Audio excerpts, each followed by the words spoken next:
Bonjour tout le monde, j'espère que vous allez bien. Je m'appelle Sarah, je suis psychoéducatrice à la clinique et aujourd'hui, pour ma capsule du mercredi bien-être, je vais vous parler du bonheur. Les propos que je vais aborder proviennent de la capsule de Dr. Kimberly qui est en anglais. Elle est disponible sur la page Facebook, donc si jamais vous préférez l'écouter en anglais, ne vous gênez pas, elle est disponible. Donc, voici le plan de la présentation. On va regarder ensemble aujourd'hui d'abord la définition du bonheur. Ensuite, on va regarder les associations positives du bonheur, donc simplement en quoi avoir un plus haut niveau de bonheur peut être bénéfique au plan individuel. Ensuite, je vais vous présenter les 5 facteurs clés qui ont été identifiés par les scientifiques comme étant des facteurs sur lesquels on peut agir pour essayer d'augmenter notre niveau de bonheur. Puis, en vous parlant de ces facteurs-là, je vais aussi vous donner quelques stratégies à utiliser. Voilà, sans plus tarder, on va commencer. Donc, qu'est-ce que le bonheur? En fait, historiquement, c'était vraiment plus une question philosophique. Donc, les philosophes se posaient des questions comme qu'est-ce qu'une belle vie? Pourquoi est-ce que nous vivons? Et comment rendre la vie digne d'être vécue? Donc, c'est vraiment un questionnement très large qui a émergé là, il y a plusieurs années déjà. Par contre, c'est étudié en psychologie depuis peu, donc ça fait environ 30 à 40 ans qu'on étudie scientifiquement le bonheur en psychologie.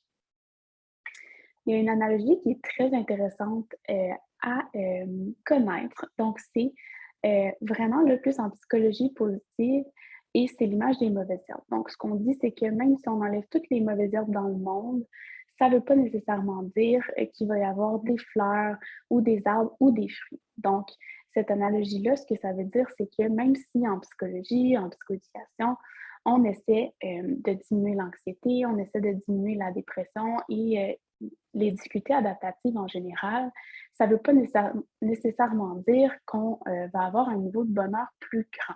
Donc, le bonheur, c'est vraiment quelque chose qui est à part, qui peut être travaillé de manière distincte à la diminution des difficultés au plan de la santé mentale. Donc, évidemment, là, la définition du bonheur, c'est extrêmement subjectif. En fait, chaque personne va avoir une définition du bonheur qui est différente. Donc, pour certains, ce sera une chose, pour d'autres, ça en sera une autre. C'est l'une des raisons pour lesquelles ça fait pas longtemps que c'est étudié, c'est que la définition était très difficile à déterminer. Puis ce que les scientifiques ont fait, c'est qu'ils ont combiné plusieurs définitions et ils ont trouvé des points communs. Donc, par exemple, il y a la satisfaction, la joie, les émotions positives et les connexions. Ce seraient des éléments qui, selon les scientifiques, caractériseraient le bonheur. Donc, pour ce qui est des associations positives, ce qu'on voit en fait, c'est que les gens qui ont un plus haut niveau de bonheur vont vivre plus longtemps. Donc, ils vont vraiment avoir une meilleure santé globale.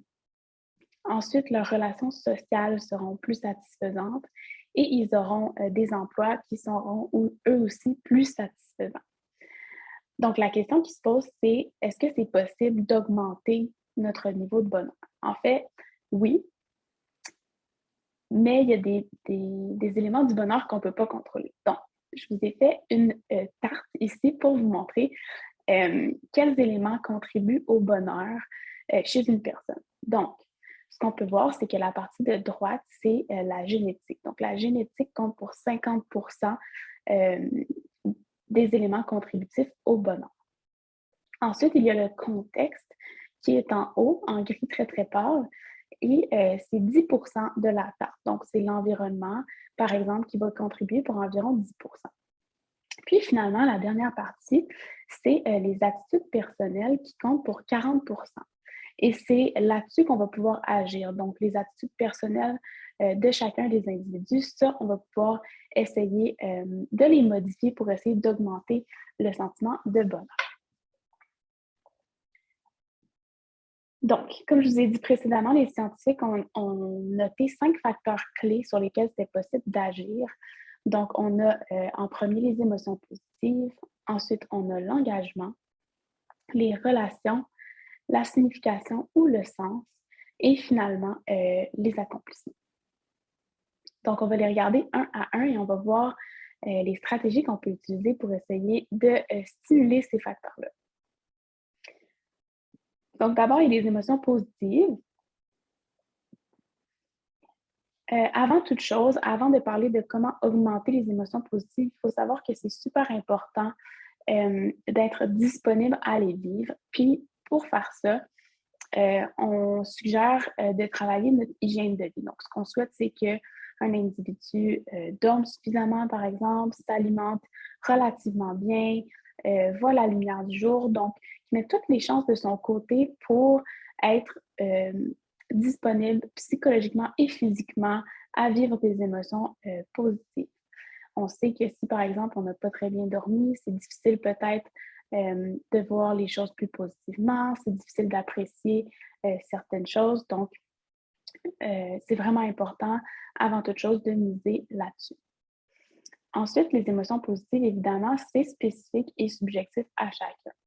Par exemple, il y en a pour qui le brocoli, ça va être une passion. Ils vont aimer les brocolis dans toutes ses formes. Et d'autres personnes vont détester les brocolis. Donc, ce qu'on voit, c'est que pour certains, le brocoli fait vivre des émotions positives. Pour d'autres, le brocoli fait vivre des émotions plutôt négatives. Donc, c'est vraiment spécifique et subjectif à chacun. Ce qu'on suggère de faire pour essayer d'augmenter les émotions positives, c'est vraiment de créer un menu d'activités qu'on peut faire au quotidien et l'avoir sur nous ou à portée de main. Donc, idéalement, l'avoir dans notre téléphone cellulaire ou peut-être dans notre ordinateur qui est facile d'accès. Et dans ce menu-là, on suggère de mettre des activités rapides et des activités plus longues. Donc, des activités rapides, on peut penser à des activités qui durent 15-20 minutes et des activités plus longues qui vont peut-être prendre une demi-journée, donc une matinée ou une après-midi ou même une journée complète. Par exemple, comme activité rapide, dans mon cas, ce serait de peinturer mes ongles. C'est quelque chose qui me fait du bien et que j'aime faire. Et une activité plus longue serait, par exemple, de faire une randonnée pédestre. Donc, pour créer ce menu-là, c'est important de considérer les sens. Donc, je vous ai fait des petits tableaux avec des suggestions d'activités en fonction de nos sens. Comme ça, vous serez conscient de ces éléments-là quand vous allez créer votre propre menu, si vous souhaitez le faire, bien entendu. Donc, par exemple, pour stimuler notre système visuel, tout ce qui est au niveau des arts, comme faire de la peinture, par exemple, aller en nature, regarder les décors, regarder des photos de voyage ou des moments plaisants qu'on a vécus, revenir sur ces souvenirs-là, c'est une belle activité. Utiliser la visualisation, donc s'imaginer par exemple à la fête d'une de nos amies ou à un souper de famille qui va avoir lieu dans 2-3 semaines. Visiter des musées, planifier des vacances, ce sont toutes des activités qui vont aller stimuler notre système visuel qu'on peut ajouter à notre menu. Ça peut être des activités qu'on n'a jamais fait, qu'on a toujours voulu faire aussi, qui, quand on va avoir envie de vivre des émotions positives ou quand ça va, vous allez vous sentir un petit peu moins bien, ben, ça va être facile d'aller dans votre menu puis d'aller choisir une activité pour essayer de vous faire vivre un petit peu plus de bonheur. Ensuite, il y a le système auditif. Donc, on peut parler d'écouter de la musique, de faire de la musique, d'aller en nature et de prendre le temps d'écouter les sons, donc d'écouter les oiseaux chanter, d'entendre le vent. Et il y a aussi apprendre une nouvelle langue, par exemple, qui peut être une activité vraiment intéressante. Maintenant, pour ce qui est du toucher, donc on peut penser à caresser des animaux. Si vous avez des animaux à la maison, simplement prendre le temps de les caresser, ça peut être une activité qui va vraiment vous faire vivre des émotions positives. Il y a aussi simplement prendre une douche et prendre le temps de sentir l'eau couler sur le corps, sentir la chaleur de l'eau sur notre corps. Donc, ça peut être une activité qui prend pas longtemps puis qui peut vous ramener dans le moment présent. Il y a aussi prendre une marche, sentir le soleil sur notre peau, sentir le vent frotter notre peau, qui peut être des activités à ajouter à votre menu. Maintenant, pour ce qui est du goût et de l'odorat, donc prendre le temps de savourer la nourriture quand on la mange. On peut aussi essayer une nouvelle recette ou faire une recette que ça fait longtemps qu'on n'a pas fait. Demander à nos parents de nous donner une recette qu'ils faisaient quand on était plus jeune, essayer de la refaire à notre façon. Euh, on peut aller à l'extérieur, sentir les fleurs ou l'humidité après la pluie, allumer une bougie et finalement faire le ménage, donc pour que la maison sente propre, par exemple, ça peut être une activité plaisante. Et finalement, il y a toutes les activités associées au mouvement. Donc, on peut penser aux activités qui sont plus sportives, comme la danse, le patinage sur glace, mais aussi le patinage à roues alignées, tout ce qui est entraînement, course, yoga, vélo, toutes ces activités-là qui vont générer des émotions positives. Évidemment, il y a des activités autres là, comme la lecture, apprendre quelque chose de nouveau, écouter un TED Talk, un podcast, faire des jeux, écouter de l'humour, donc un spectacle d'humour, planifier une fête, redécorer notre maison. Donc, il y a vraiment plusieurs activités qu'on peut faire euh, qui vont créer des émotions positives, mais c'est à vous de déterminer lesquelles vous aimez et vous n'aimez pas. Il y a aussi une autre suggestion qui est de faire un journal de gratitude. Donc, par exemple, de penser à la fin de la journée à 3 choses pour lesquelles on est reconnaissant ou reconnaissante. Et ça évite de penser aux problèmes de la journée. Ça nous permet de nous concentrer sur ce qui a été bon dans notre journée. Et c'est quelque chose qui peut être très bénéfique au plan du bonheur. Le deuxième facteur clé, c'est l'engagement. Donc, l'engagement, c'est vraiment, c'est assez simple comme concept. C'est en fait de s'engager dans une activité, puis qu'on soit tellement en immersion dans notre activité qu'on perd la notion du temps, qu'on oublie de s'évaluer ou de se soucier de notre performance. C'est vraiment que le monde n'existe plus autour de soi. Donc, par exemple, dans mon cas, quand j'étais enfant, par exemple, j'allais au parc, puis je pouvais y passer des heures avec des amis ou même seule. Puis quand ma mère m'appelait pour rentrer à la maison, souvent c'était une crise parce que je pensais que ça faisait 3 minutes que j'étais à l'extérieur, puis que c'était pas juste que je puisse pas rester plus longtemps. Donc, c'est vraiment cette idée-là de perdre la notion du temps qu'on va aller rechercher. Ça peut être difficile à trouver, mais souvent, ces activités-là, c'est des activités qui vont aller utiliser une compétence. Donc, par exemple, les gens qui sont très athlétiques, ils peuvent aller courir puis oublier que le monde existe. Donc, c'est vraiment ça, c'est de s'engager puis de vivre une immersion totale dans quelque chose qui est plaisant. Le troisième facteur clé, c'est les relations. Donc, on ne parle pas ici des relations comme le nombre d'amis qu'on a sur Facebook ou le nombre de followers sur Instagram. On parle vraiment des gens sur qui on peut compter, des personnes qui nous soutiennent, en qui on a confiance. Donc, depuis la pandémie, on a vu vraiment qu'on pouvait utiliser la technologie pour garder nos relations, pour maintenir nos relations. Puis ce qu'on a vu, c'est que, bon, évidemment, la solitude, c'est un problème qui a émergé, en fait, par la pandémie, mais aussi parce que la population est vieillissante. Donc, il y a beaucoup de gens qui perdent leurs proches et qui voient leurs proches, par exemple, être malades et qui vivent beaucoup de solitude. Donc, ce qu'on suggère, c'est vraiment d'essayer d'utiliser la technologie, par exemple Zoom ou FaceTime, pour essayer de garder des contacts. Et ce qui est vraiment l'élément clé, c'est la fréquence des contacts. Donc, même si c'est pas longtemps, même si c'est pas des longues discussions, des fois, c'est juste un message texte, juste pour signaler à la personne qu'on souhaite entrer en contact avec elle, on souhaite discuter, maintenir une relation. Et évidemment, ça prend des efforts de faire tout ça, mais de savoir qu'on a des relations sociales, c'est quelque chose qui est vraiment bénéfique au plan du bonheur. Évidemment, la pandémie a fait ressortir des trucs très positifs, dont les groupes Facebook. de bénévolat. Donc, si jamais c'est quelque chose qui vous intéresse, ça peut être vraiment intéressant de s'impliquer au plan du bénévolat, de redonner à la communauté et ça fait vraiment sentir connecté. Donc, c'est quelque chose qui peut être très intéressant si vous cherchez une manière d'augmenter votre bonheur et de stimuler vos relations interpersonnelles.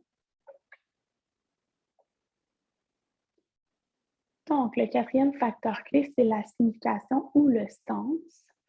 Donc, c'est un concept qui est un peu plus abstrait et subjectif. Donc, ça part un peu du questionnement, comprendre ce que veut dire la vie. Puis il y a des gens qui vont trouver ce sens ou cette signification-là à travers la religion, à travers leur spiritualité, aussi à travers leur rôle, comme par exemple leur rôle de parent, leur rôle de prochain aidant avec leurs parents ou leurs grands-parents, leur rôle de partenaire, leur rôle de fils, de fille, de frère, de cousine. Donc, il y a différents rôles qui peuvent amener là, un sens, une signification à notre vie. Il y a d'autres personnes que ça va être à travers leur emploi ou à travers un travail communautaire. Donc, il y a un sens à travers toutes ces choses-là. Ce que la science démontre, c'est que c'est vraiment bénéfique d'utiliser nos forces pour contribuer au monde qui nous entoure. Puis pour faire ça, je vous ai mis un lien Internet au bas de la diapositive qui est un test qui s'appelle VIA. C'est gratuit. C'est en anglais par contre, mais c'est vraiment ça permet de faire un classement de vos forces de caractère. Donc, vos forces de caractère, ce n'est pas des compétences, c'est vraiment des traits qui font partie de vous. C'est vraiment plus naturel. Puis, ce que la science dit, c'est que c'est préférable de miser là-dessus pour essayer justement de contribuer à votre environnement que de tenter d'améliorer vos points faibles ou de vous acharner à essayer d'améliorer des choses qui sont moins dans vos forces. Et ce que ça fait de miser sur ses forces, c'est ça permet de donner du sens à notre vie, puis de générer des émotions positives et d'enrichir notre quotidien. Donc, le cinquième facteur clé, c'est les accomplissements. Donc, ici, c'est vraiment pas question d'accomplissement, par exemple, des diplômes ou des réussites professionnelles. C'est vraiment plus les tâches quotidiennes. Donc, toutes les petites choses que vous faites au quotidien, comme faire le lit, faire la vaisselle, nourrir votre animal, vous occuper de votre enfant le matin, faire vos tâches au travail. Donc, c'est toutes les choses quotidiennes que certaines nécessitent des compétences et d'autres non. Donc, par exemple, faire vos tâches au travail, ça nécessite probablement plus de compétences que de faire le lit. Et c'est vraiment de prendre le temps de remarquer ces petits accomplissements-là qui sont au quotidien. Puis pour faire ça, on suggère de tenir un journal des accomplissements du jour. Donc, c'est vraiment de prendre le temps de noter tout ce que vous avez fait dans votre journée. Et ça permet de se concentrer justement sur les accomplissements, sur les petites réussites et ça augmente le sentiment de bonheur. Donc voilà, j'espère que ma présentation vous a plu. J'espère que vous allez tenter d'augmenter votre sentiment de bonheur au quotidien, que ce soit en essayant de stimuler vos émotions positives par votre menu d'activités, en essayant de vous engager dans des activités qui vont vous faire perdre la notion du temps, qui vont vous faire oublier de vous évaluer et de performer. J'espère que vous allez peut-être essayer de stimuler vos relations sociales ou de trouver un sens particulier à votre vie en essayant de miser sur vos forces. Et j'espère aussi que vous allez remarquer vos petits accomplissements au quotidien.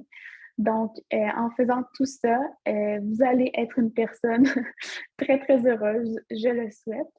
Si vous avez des questions ou des commentaires, n'hésitez pas. Ça va me faire plaisir de vous répondre. Sinon, passez une super belle journée et on se voit très bientôt.